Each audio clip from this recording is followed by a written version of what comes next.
Hello, everybody. Especially my many Twitter followers who will no doubt be the only ones seeing this. I would like to welcome you to the EDGE podcast. What should I call this thing? Actually, you guys will have to tell me what I should call it. But so this will be my medium for ranting and just doing general tomfoolery auditorily. People seem to like the voice memos I make on Twitter, so this seemed like the logical conclusion to that. The two fans of the voice memos I have. I'm currently looking at the plastic on my windows of my apartment, going forward and backward. You see, this is why I need to talk more. It's refracting the light differently and making the reflection of the room in it go in and out. It's pretty mesmerizing. I can't stop looking at it.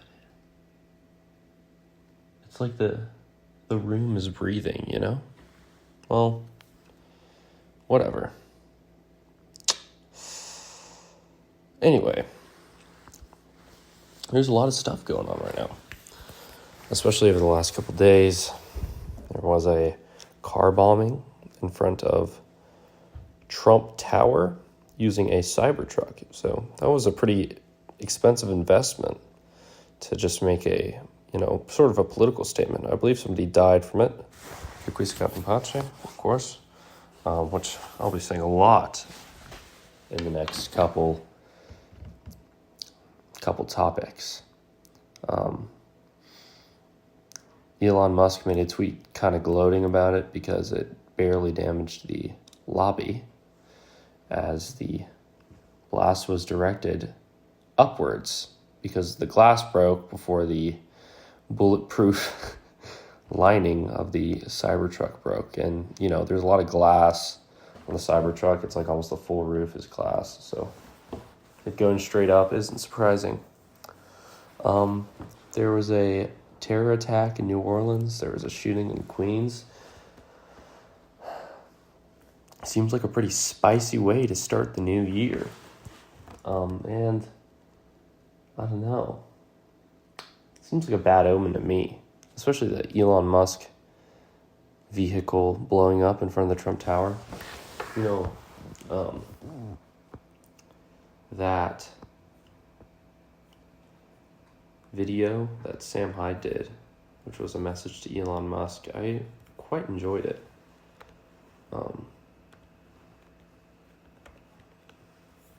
I thought that it was very well done.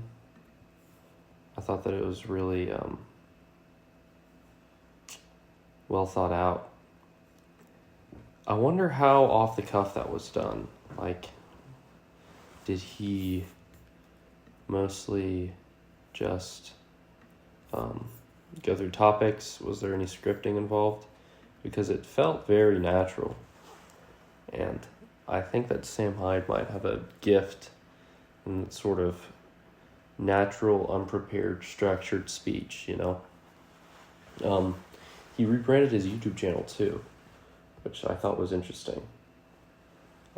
People are speculating whether he wants a career in politics, which I don't think is true.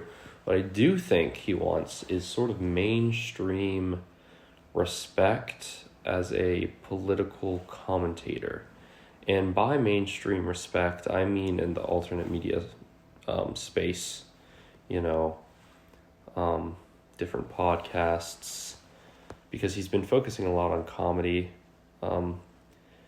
but people really like his political takes, and people really appreciate them. So it seems like a logical step forward for him to go more centered into politics as the other MDE crew sort of take over his comedy side of his various YouTube channels Nick Rochford is genuinely a hilarious person. And I think that Sam has kind of fallen off. I mean, he's not funny, but I think he's mellowed out in his provocativeness and like avant-garde sort of comedy. I think he's done everything he wants to do in that respect. I think he still wants to do more stand-up and become better at that, but otherwise I'm not sure if he wants to be front and center and that sort of thing. But the political social commentary angle he's taking, I think he's more passionate about. What I always thought was weird about Sam Hyde is he was really backing David Lucas for a while. I don't know if you guys know this. David Lucas is a black comedian who's famous for for his appearances on Roast Battles first, and then it was Kill Tony. He got really popular on, and he roasted Tony, who's the host of that show. Kill Tony is a live comedy podcast. It's really just a show, like a live show that gets streamed every week about. It's not streamed live. They record the episodes live and they're posted about 2 weeks later onto the YouTube channel. But generally, he was well liked there, but he got into a bit of hot water. Now, I always listened to David Lucas and I thought that he was genuinely unintelligent. And that's not just like an anti-black person thing, because I think there are, despite popular belief, there are some pretty eloquent, intelligent black people out there. But he just seemed generally unintelligent. He got butthurt a lot in Kill Tony. If somebody was legitimately like doing hard roasts on him, not just calling him fat, like getting good ones on him and he couldn't clap back, he would get pretty frustrated. It seemed he was overly affected by that sort of thing. And he went on Matan Evans' podcast. Now, Matan Evans is a little shitter troll. I really like him. And he has this podcast, sort of Eric Andre-esque, where he fucks with people, right? And when he went on this podcast, David Lucas did not roll with the punches at all. He was acting strange the whole podcast. He tried to get Matan to sniff his finger or he tried to fart in his face. It was really weird. And Matan was just owning him. He showed him an AI picture of him. David Lucas was really fat. He showed him an AI picture of a fat black man that looked like him. He was like, "Is this you?" It was really funny. But previous to that, Sam Hyde had been backing David Lucas, and I consider Sam Hyde to be somewhat intelligent. I do not know what he saw in David Lucas. Maybe talking in private, it's a bit different, but David Lucas just kind of acted dumb a lot of the time. So, moving on. There's a lot to talk about here. I got in an argument today on the interwebs about not necessarily age of consent, but just morality of age gaps. And I'm very hardline on this. I don't think that anybody should be dating more than a 4-year age gap unless you're getting up into the high 20s, 30s, 40s, right? It sort of exponentially increases from there. I think the biggest age gap is 20 years. If you're 80, you can probably date a 60-year-old and I won't really care. But I don't like age gaps at all because it removes people from dating pools that are right for them, right? I think that people date a lot more within relatability. I think that that's actually a healthy thing. It's something that's good for society. But a lot of people don't see it that way. A lot of men don't see it that way, particularly, which I find interesting. Most of the older man, women like older men stuff isn't perpetuated by women. And if you look at who women date and stuff, there's going to be the occasional weirdo, but most women prefer their age, or if they're on the older side, they prefer younger even. But most women prefer a little bit older than their age, which I think is probably the best way to go about things, because you have the level of relatability. Maybe the man's a little bit more mature. But generally, you want people to grow within relationships together. You don't want there to be huge gaps in experience and gaps in in generation, because when you can't relate to your partner, I say partner like fucking like a faggot. No, you can't relate to your spouse. I think you will run into issues a lot quicker. Now, I think a lot of marriages can work, a lot of different types of marriages. There are people who get married, don't even speak the same language, and they stay married forever. That's something that's happened. Hopefully, eventually, they learn each other's languages, but I'm sure there are cases where that doesn't even happen. And their kids have to translate. But generally, I think the relatability within a relationship is important. Now, a lot of this discourse, I think, stems from the fact that many people don't have any experience dating. Now, this has a lot of causes. Our social situation in the West is not very good, and it doesn't facilitate the meeting between men and women where it's socially acceptable to have romantic interactions, right? Now, back in the day, you would have courting parties. These are probably pretty bad.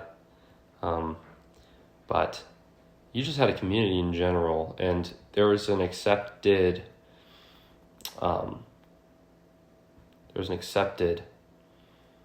notion that you could talk to women and they could talk to you, and you could court women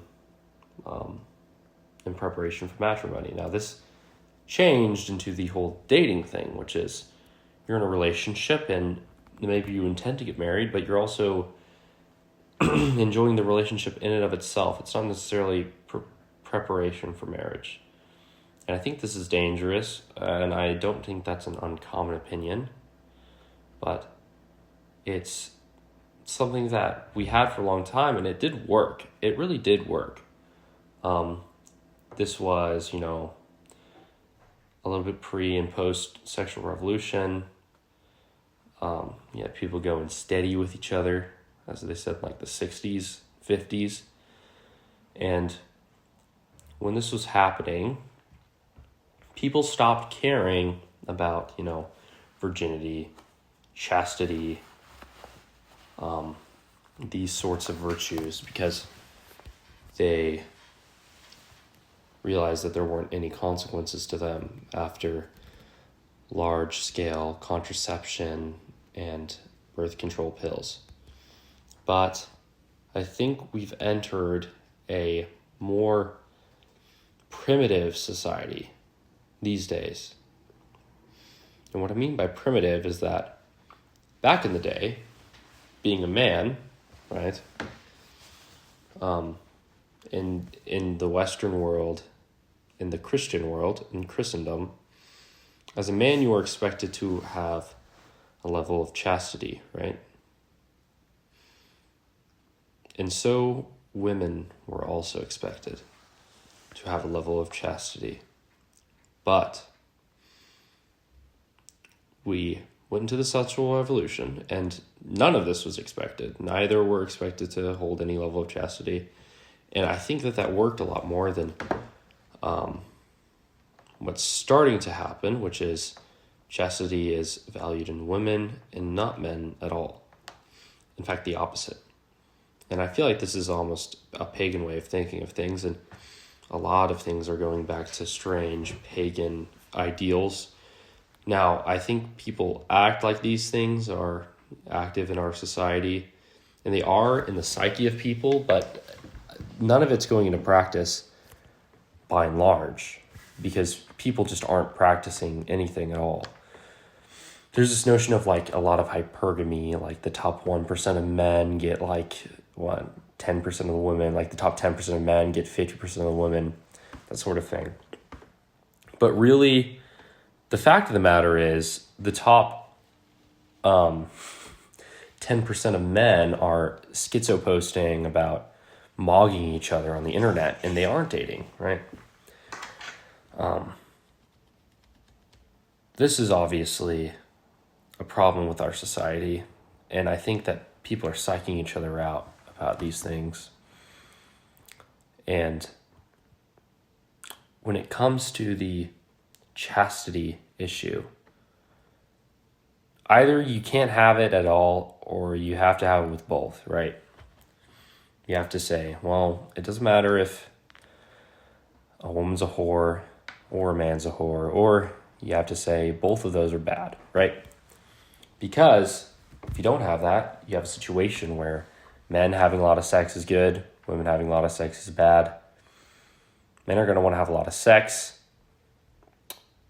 Women aren't going to be willing to, spare that sex unless it's to somebody who's absolutely incredible.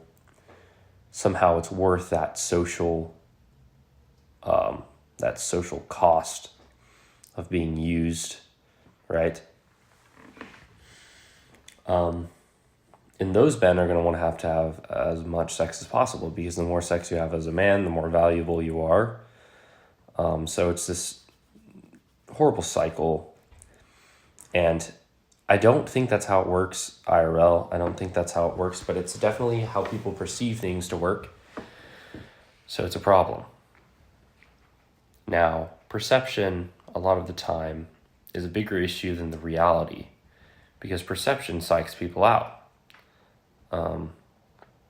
If I perceive that every single woman hates me, I won't ever want to talk to them, even if that's not true.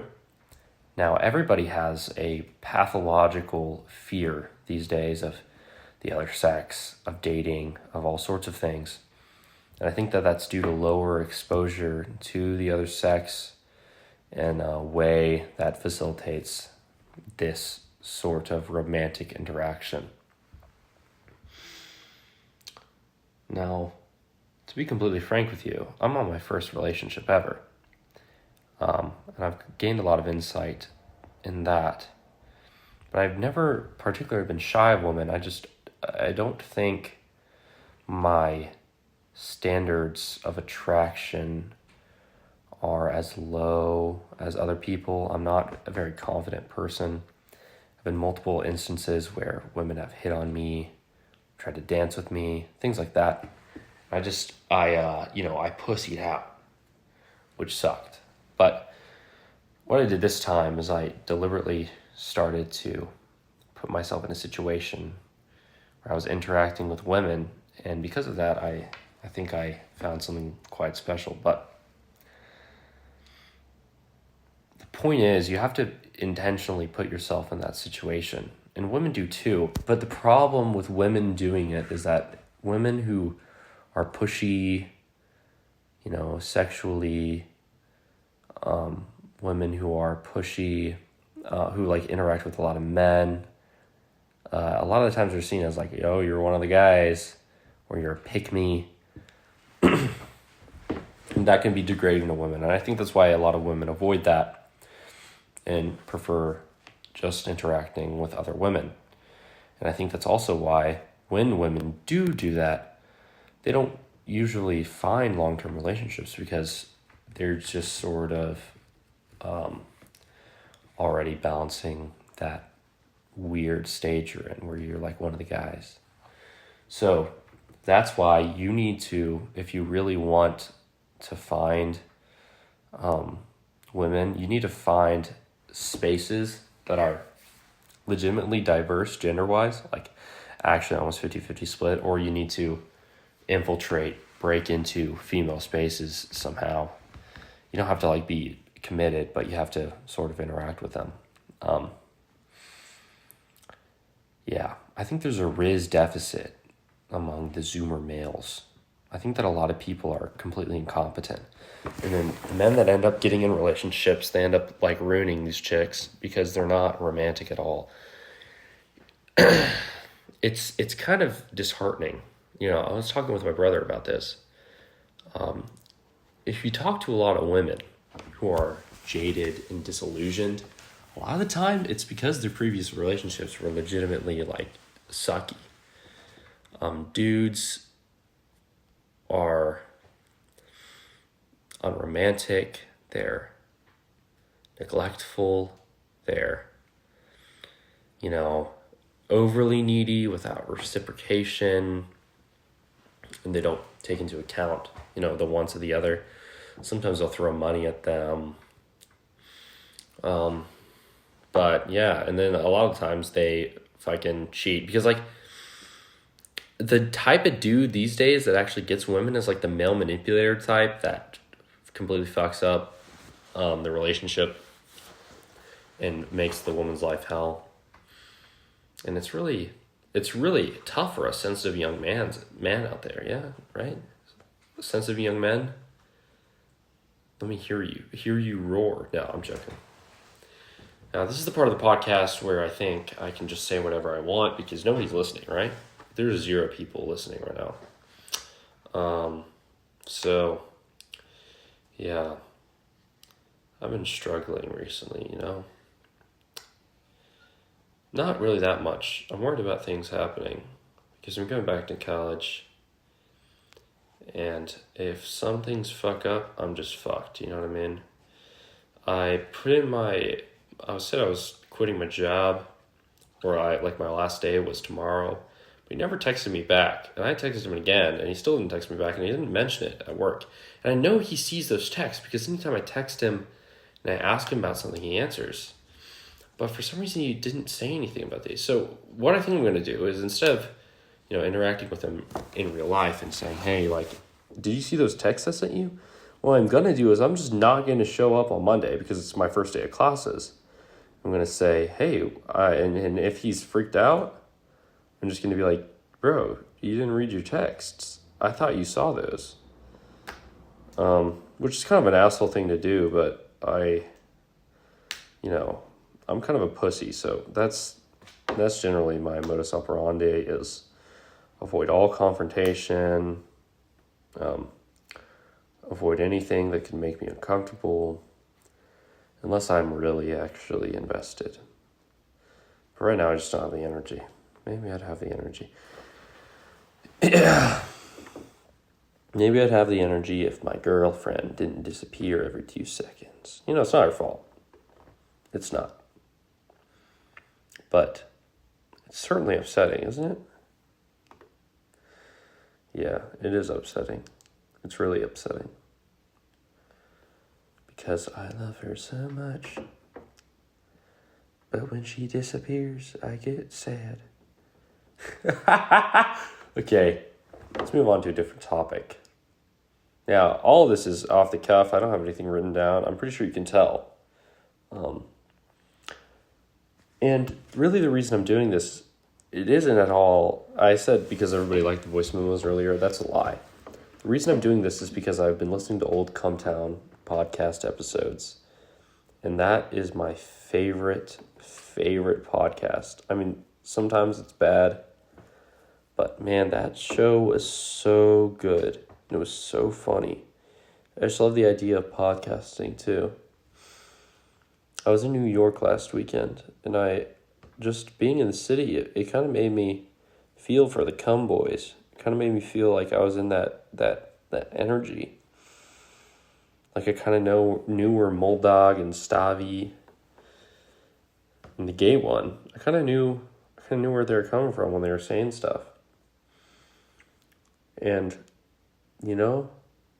I can see myself in a different life, living in a the third room in a Chinese tenement house and going to open mics and fucking opening for shitty dudes in New York. And, I feel like I could see myself doing that in a different life, of course,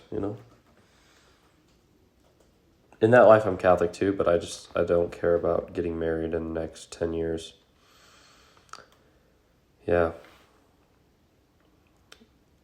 I'm worried about things, but I do enjoy my life. Oh, hey guys, you guys are getting new information, new top new information, top tier. This is right now. My girlfriend is actually at work. She wasn't disappeared at all. She was at work. So I'm gonna leave you guys here. It's the end of the podcast because my girlfriend texted me. I was freaked out that she left forever. So I'm going to see you guys later. I'm going to post this. You guys are going to tell me what the fucking name I'm going to name my podcast as, okay? See you guys. Peace.